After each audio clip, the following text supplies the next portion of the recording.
रिश्तों में अदाकारी नहीं बल्कि वफादारी वाले मामले रखें। हिजरत बहुत मजबूर होकर की जाती है, चाहे किसी के घर से की जाए या किसी के दिल से।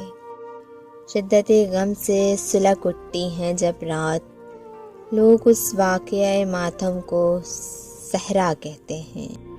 उदास तो होती हैं पर रोती नहीं हैं, वो मोम की गुड़िया अब पत्थर दिल हो गई है। जाने वालों को रास्ता दीजिए, वास्ता नहीं।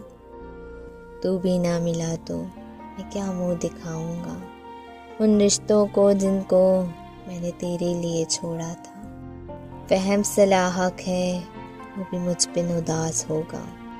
तन्हाइयाँ थी, रात थी, तेरा ख्याल था। शोर ऐसा था कि आँख लगना महल था। मोहब्बत का तो पता नहीं मगर इंसान नफरत दिल से करता है।